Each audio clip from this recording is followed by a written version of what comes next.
Student, तो चलिए आज हम लोग देखने वाले हैं ऑब्जेक्टिव प्रश्न पोलिनोमियल बहुपद का।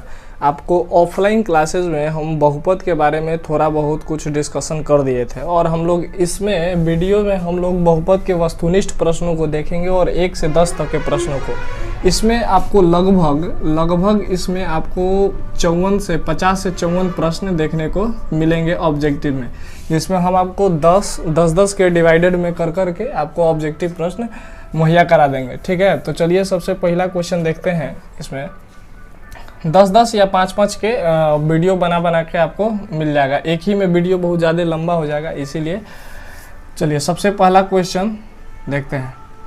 सबसे पहला क्वेश्चन आपकी स्क्रीन पे दिख रहा होगा कि यदि द्विघात बहुपद QX x² minus x plus 4, ठीक है, इसके शून्यक हैं तो अल्फा बीटा हो, तो अल्फा जोड़ बीटा का मान पूछ रहा है। देखिए अल्फा जोड़ बीटा का मान पूछ रहा है। इसका एक फार्मूला लिखवाया गया था कि अल्फा जोड़ बीटा जो होता है वो -b/a होता है और अल्फा इंटू बीटा जो होता है वो c/a होता है। ठीक, तो इसमें पूछ रहा है कि अल्फा जोड़ बीटा पूछ रहा है तो -b/a होता है। अब कैसे जाने कि b कौन होता है, a कौन होता है, c कौन होता है? तो देखिए बहुपद का जो एक व्यापक रूप होता है वो होता है ax² plus bx plus c, यानी कि x² का जो गुणांक होता है ना उसको a से रिप्रेजेंट करते हैं और x का गुणांक को b से रिप्रेजेंट करते हैं और c कोई ना कोई वास्तविक संख्या होता है। a और b c तीनों कोई ना कोई वास्तविक संख्याएं ही होती हैं और जब जहाँ a नॉट इक्वल टू 0 होता है, मतलब a का मान यहाँ 0 नहीं होना चाहिए, क्योंकि अगर a 0 हो जाएगा तो ये पूरी की पूरी पोलिनोमियल ये क्या हो जाएगा, यहाँ पे बहुपद 0 हो जाएगा, जिसके कारण ये द्विघात बहुपद तो बन ही नहीं पाएगा। तो इसमें पूछा हम लोगों से अल्फा जोड़ बीटा, तो होता है -b/a। तो देखिए माइनस है तो माइनस यहाँ पे लगा दीजिए। b किसको रिप्रेजेंट करेगा, तो यहाँ x का गुणांक, तो x का गुणांक क्या है, 1 है, तो यहाँ पे -1, ध्यान देना है -1 है। माइनस तो ये फार्मूला में ही है और b के जगह पे -1, तो -1 अब बटा a के जगह पे 1, x² का गुणांक के माइनस माइनस प्लस 1 बटा में 1 इक्वल टू 1। आपका ऑप्शन नंबर सी सही हो जाएगा। आपका ऑप्शन नंबर सी करेक्ट हो जाएगा। सी, अगर आपसे अल्फा इंटू बीटा इसी में पूछ ले तो अल्फा इंटू बीटा होता है c/a, तो c यानी कि लास्ट वाला जो होता है तो 4 हो जाएगा। अब बटा में x² का गुणांक 1 होता है तो 4 आपका आंसर हो जाता है। ठीक, लेकिन इसमें अल्फा जोड़ बीटा पूछा है तो आपका 1 आंसर हो जाएगा। चलिए अगला देखते हैं दूसरा प्रश्न। दूसरा आपको दिख रहा होगा, बोला है कि द्विघात बहुपदों के शून्यकों की संख्या क्या होती है। देखिए द्विघात ax² plus bx plus c, द्विघात का मतलब होता है द्वि प्लस घात, मतलब कि वैसा बहुपद जिसका घात 2 हो, वैसा बहुपद जिसका घात 2 हो। तो देखिए जितना जिसका घात रहेगा ना, अधिकतम घात, जितना जिस बहुपद का जितना घात रहेगा उसके शून्यक भी उतने ही होते हैं। जैसे कि ax² plus bx plus c, इसका घात 2 है तो इसका 2 गो शून्यक होगा। अगर इसी में लिख दें ax³ plus bx² plus cx plus d, इसमें बताइए शून्यकों की संख्या कितनी होगी, तो इसका घात मैक्सिमम कितना है 3, तो इसका आंसर 3 आप देंगे। ठीक, उसी तरह से अगर मान लीजिए ax के पावर 4 करके plus bx³ plus cx² plus d, इस तरह से अगर दिया जाए आपको तो इसमें बहुपद का संख्या शून्यकों का संख्या कितना हो जाएगा, 4 हो जाएगा। चलिए आगे बढ़ते हैं, अगला प्रश्न का सवाल देखते हैं। देखिए तीसरा प्रश्न कहता है कि px बराबर x² माइनस 2x, px आपको कितना दिया हुआ है, x² माइनस 2x प्लस 5, इसके शून्यक जो है a और b है। कह रहा है कि इसके शून्यक a और b हो तो ab का मान क्या होगा, ab का मतलब क्या है, a गुना b। अच्छा, आप इसे चाहें तो अल्फा जोड़ बीटा भी कर सकते हैं, मतलब अल्फा और बीटा मान सकते हैं, जैसा कि पिछले प्रश्न में दिया था आपको क्वेश्चन नंबर 1 में अल्फा प्लस बीटा। यहाँ पे अल्फा और बीटा न लिखकर a और b को लिखा है, तो यहाँ पे भी कुछ नहीं करना है। हम आपको सूत्र बताए थे कि अल्फा जोड़ बीटा जो होता है वो -b/a होता है और अल्फा इंटू बीटा जो होता है वो c/a होता है। तो यहाँ पे अल्फा और बीटा ही पूछा है, a और b का मतलब क्या, अल्फा और बीटा, तो अल्फा और बीटा पूछा है तो c/a होता है, तो c कितना हो जाएगा आपका 5 और एक कितना होगा, एक्स स्क्वायर का गुणांक, तो एक छिपा रहता है, तो एक, यानी कि आपका आंसर 5 आ जाएगा। ठीक है, ऑप्शन नंबर ए इसका करेक्ट हो जाएगा। चलिए आगे बढ़ते हैं। चौथा सवाल, चौथा सवाल में देखिए क्या पूछा है, स्क्रीन पे प्रश्न पढ़ लीजिए। X square minus 4x plus 1 के मूलों का योग, मूलों का योग यानी शून्यकों का योग, तो शून्यकों का योग क्या होता है, वही चीज़ पूछती है, अल्फा जोड़ बीटा, वही चीज़ बार बार। इससे प्रश्न खूब पूछे जाते हैं, इसको एकदम भी आई कर लीजिएगा, इससे सवाल एक ना एक जरूर पूछा जाएगा। अल्फा जोड़ बीटा क्या होता है, माइनस बी बटा में ए, तो माइनस है तो माइनस, और बी के जगह पे क्या है, -4, तो यहाँ पे -4 अपॉन में ए, एक्स स्क्वायर का गुणांक 1 है, तो 1 माइनस माइनस प्लस 4 अब बटा में 1, एक नीचे लिखिए या ना लिखिए उससे कोई फर्क नहीं पड़ता है, आपका ऑप्शन नंबर बी करेक्ट हो जाएगा। चलिए पांचवा देखते हैं। देखिए जो पांचवा सवाल है वो कहता है कि त्रिघात बहुपद का सबसे व्यापक रूप क्या है, ये आपको ऑप्शन देके ही पता चल जाएगा। त्रिघात बहुपद, देखिए कोई भी त्रिघात बहुपद हो या चार घात वाला बहुपद हो या द्विघात वाला बहुपद हो या रैखिक बहुपद हो, एक सीरीज में लिखा जाता है, घटते क्रम में लिखा जाता है, यानी कि जितना पावर वाला होगा ना, जैसे त्रिघात है तो त्रिघात वाले को पहले लिखेंगे। देखिए कैसे, जैसे यहाँ पे ऑप्शन आपको दिख रहा होगा, पहला ax square plus bx plus c, ये तो होगा ही नहीं क्योंकि ये द्विघात ही हो जाएगा, त्रिघात पूछा है। बी नंबर क्या दिया हुआ है, ax के पावर 4, ये भी नहीं होगा, चार घात वाला हो गया। ऑप्शन नंबर सी आपका होगा, ऑप्शन नंबर सी, क्योंकि देखिए इसका व्यापक रूप ax cube plus bx square plus cx plus d, आपका ऑप्शन नंबर सी करेक्ट हो जाएगा। चलिए आगे बढ़ते हैं, अगला सवाल। देखिए सवाल बोल रहा है कि यदि अल्फा और बीटा द्विघात बहुपद fx, ये बहुत ही इंपॉर्टेंट सवाल है, VVI, ठीक, तो इसमें है दिया हुआ है fx आपको x square minus 5x plus 7, और इसमें पूछा क्या है, 1 upon alpha plus 1 upon beta का मान पूछा है। देखिए इस सवाल को VVI कर लीजिएगा, इस सवाल बहुत बार आपके बोर्ड एग्जाम में पूछा गया है। देखिए ध्यान से समझते हैं, इसमें भी वही कॉन्सेप्ट लगेगा, अल्फा जोड़ बीटा, अल्फा इंटू बीटा। कैसे लगाएंगे ध्यान दीजिए। देखिए ये बट्टा पर के जोड़ की तरह लग रहा है ना, तो बटा पर के जोड़ जब करते हैं हम लोग तो नीचे वाला का क्या कर लेते हैं, एलसीएम ले लेते हैं। तो अल्फा और बीटा का एलसीएम लीजिएगा तो अल्फा इंटू बीटा नहीं हो जाएगा।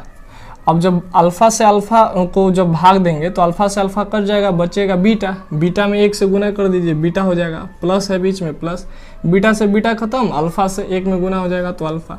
इसको आप अल्फा प्लस बीटा भी तो लिख सकते हैं, और ये अल्फा इंटू बीटा तो है ही, अल्फा इंटू बीटा, तो बस लगा दीजिए यहाँ फॉर्मूला। अल्फा प्लस बीटा क्या होता है, माइनस बी बटा ए, यहाँ पे निकाल लीजिए इसे, alpha plus beta equal to minus b बटा में ए, माइनस है तो माइनस, बी के जगह पे -5 और बटा में ए के जगह पे 1, यानी कि 5 आ जाएगा। तो यहाँ पे अल्फा जोड़ बीटा के जगह पे क्या रख देंगे, 5 बटा अल्फा इंटू बीटा, तो अल्फा इंटू बीटा क्या होता है, c by a, alpha into beta बराबर सी बाई ए, तो सी कितना है 7 और ए कितना है 1, हो गया, नीचे 7 हो गया, यानी कि 5 बटा में 7। अल्फा इंटू बीटा के जगह पे 7 को यहाँ पे पुट कर दिया गया, तो 5 बटा में 7, आपका ऑप्शन बी करेक्ट हो जाए, ऑप्शन नंबर बी। आसान होता है, ऑप्शन से भी कुछ कुछ क्वेश्चन को हम लोग मैनिपुलेट कर सकते हैं। चलिए आगे देखिए 7वां नंबर सवाल। ये 7 में बोल रहा है कि 6x square minus 7x minus 3, ठीक है, इसके शून्यक निकालिए। क्या बोल रहे हैं, इसके शून्य क्या होंगे, तो देखिए इसके शून्य के निकालने के 2 तरीके हैं। सबसे पहला काम आप क्या कर सकते हैं कि इसको गुणनखंड इससे में गुना कर दीजिए, और गुणनखंड जैसे नॉर्मल निकाला जाता है उसमें नॉर्मल निकाल देते हैं। 6 × 18 माइनस 18 एक्स स्क्वायर, क्योंकि इसमें इसका गुना करेंगे -18। इसको ऐसे 2 भागों में तोड़ेंगे कि जोड़ के चाहे घटा करके -7x आ जाए और गुना करने के बाद 18 आ जाए, तो आप कहेंगे कि आप 2x में से 9x घटा दीजिए, 2x में से 9x घटा दीजिए तो -7x भी आ जाएगा और 2 9 -18 भी आ जाएगा। तो 6x स्क्वायर प्लस 2x, क्योंकि छोटा में से बड़ा घटाएंगे तभी तो माइनस में आएगा, -9x और -3।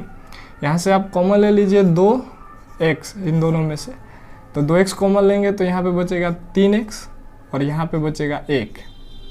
यहाँ से देखिए माइनस दोनों में है तो माइनस को कॉमन ले लीजिए, और 3 भी दोनों में मल्टीप्लाई में है तो 3 को कॉमन ले लेंगे, तो यहाँ पे फिर बचेगा 3x प्लस 1। आपको ये ध्यान रखना है कि ये कोस्ट वाला जो आता है ये हमेशा इक्वल आता है। तो ये हो गया आपको 2x माइनस 3, एक ये बाहर वाला लिख देते हैं और ये कोस्ट के अंदर वाला 3x प्लस 1। अब शून्यक निकालना है तो इसको बांट दीजिए, 2x माइनस 3 बराबर 0 और एक बार 3x प्लस 1 बराबर 0। 2x बराबर हो जाएगा 3, तो x बराबर हो जाएगा 3/2, और यहाँ पे हो जाएगा 3x इक्वल टू -1 प्लस 1 है तो इधर आया तो -1, और x बराबर -1/3। यानी कि यहाँ पे दो मान हमको मिला, एक 3/2 मिला और एक -1/3 मिला। तो देख लीजिए कौन सा ऑप्शन आपका करेक्ट हो जाएगा। ऑप्शन ए नंबर करेक्ट लग रहा है, option number A, option number A. चलिए आगे बढ़ते हैं, उम्मीद करते हैं आपको समझ में आया होगा, और अगला सवाल देखते हैं। अगला देखिए, अगला सवाल 8 नंबर बेहद ही आसान सा सवाल है, और इस सवाल को अभी हम लोग किए हैं प्रश्न संख्या 6 में। ठीक है, तो देखिए क्या दिया है, एफ एक्स जो है आपको दिया है x² प्लस 2x प्लस 3 दिया है, x² प्लस 2x प्लस 3। उसके बाद वही चीज़ पूछ लिया है 1/α और 1/β। तो अल्फा इंटू बीटा और अल्फा जोड़ बीटा निकाल लेते हैं यहाँ पे, क्योंकि इसका जब आप एलसीएम करने जाइएगा तो अल्फा इंटू बीटा होगा, और ऊपर आ जाएगा यहाँ पे अल्फा और यहाँ पे आ जाएगा बीटा। वही चीज़ है, बीटा यहाँ पे आएगा, अल्फा यहाँ पे आएगा, उससे कोई फर्क नहीं पड़ता है जोड़ में। अल्फा जोड़ बीटा क्या होता है, -b/a, तो -b बटा में a, तो माइनस और b के जगह पे 2 है तो 2, 1 है x² का गुणा, तो अल्फा जोड़ बीटा के जगह पे क्या लिख देंगे, -2 बटा में अल्फा इंटू बीटा क्या होता है, c/a, c है आपका 3 और a है आपका 1, तो 3 हो गया, -2/3, -2/3 ऑप्शन नंबर बी आपका करेक्ट हो जाएगा। चलिए अगला प्रश्न देखते हैं, प्रश्न संख्या 9। देखिए प्रश्न संख्या 9 जो है कुछ इस प्रकार से है, द्विघात समीकरण x² - 3 के शून्यक, x² - 3 के शून्यक। देखिए हम अभी आपको बताएं कि जिस बहुपद का घात जितना होगा ना उसका शून्यक भी उतना ही होता है। तो यहाँ पे इसका घात 2 है, यानी कि शून्यक भी 2 होगा। इसका शून्यक निकालने का 2 तरीका है, दोनों तरीका समझ लीजिए। पहला तरीका तो ये है कि आप x² - 3 बराबर 0 लिख दीजिए, और x² बराबर 3 को इधर भेज दीजिए, तो माइनस में है तो प्लस में हो जाएगा। और x का मान निकालना है चूंकि, तो स्क्वायर को इधर भेज देंगे तो ये रूट में 3 हो जाएगा, और रूट के पहले प्लस माइनस लगा दिया जाता है। तो x बराबर आपको एगो 3 मिल जाएगा प्लस में, और एगो x बराबर माइनस में √3 मिल जाएगा। तो ये तो एक हुआ पहला तरीका। दूसरा तरीका क्या है कि आप चीज़ों को इस तरह से कर सकते हैं, जैसे x² है ना और -3 है, तो आप इसको ऐसे लिख सकते हैं, x² लिख सकते हैं, इसको हम √3 का स्क्वायर लिख सकते हैं, क्योंकि √3 का स्क्वायर लिखने से इस डाटा पे कोई फ़र्क नहीं पड़ेगा। क्योंकि देखिए √3 का स्क्वायर कीजिएगा तो √3 × 3 9 हो जाता है, बाहर निकालेंगे तो 3 ही आएगा, यानी कि इसको हम लोग रूट में कर देने से कोई फ़र्क नहीं पड़ता है, और हमारा काम भी आसान हो जाता है, माफ़ कीजिएगा। तो यहाँ पे देखिए एक फार्मूला होता है a² - b², a² - b² = a + b और इंटू a - b। तो इसको कर दीजिए, ये a का काम कर रहा है तो a आप प्लस √3 और एक बार x प्लस -√3 बराबर 0। अब यहाँ से चीज़ों को बांट देते हैं, बराबर 0 और x - √3 बराबर 0। x बराबर यहाँ पे प्लस √3 है तो इधर आया तो -√3, और x बराबर ये माइनस में है तो इधर आया तो प्लस में √3। हमको तो ज़्यादा आसान यही लगता है, यही वाला आपके लिए भी अच्छा रहेगा। इस तरह के सवालों को आप लोग सॉल्व कर सकते हैं। चलिए अगला सवाल देख लीजिए, और इस वीडियो का आखिरी सवाल है। उसके बाद नेक्स्ट वीडियो में आप लोगों को 11 के बाद आगे वाले वीडियो में देंगे। देखिए 10वां नंबर, करें निम्नलिखित में कौन बहुपद नहीं है। देखिए ऑप्शन है -7, ठीक, ऑप्शन नंबर ए -7 है, ऑप्शन नंबर बी है y² plus √2 option number C है 3√x + 2x + 7 और ऑप्शन नंबर डी है आपका 4x² - 3x + 7। देखिए इसमें क्या कह रहा है, इसमें कौन बहुपद नहीं है। देखिए बहुपद क्या होता है, चर और अचर दोनों होते हैं, बहुपद होते हैं, चाहे चर अकेला भी हो या फिर चर साथ में भी हो। लेकिन चर का मान जो होना चाहिए ना, वो हमेशा चर का देखिए कभी भी पावर जो होता है ना ही ऋणात्मक होना चाहिए, ना ही उसका ये फ्रैक्शन बनना चाहिए, ना ही उसका भिन्न में होना चाहिए घात।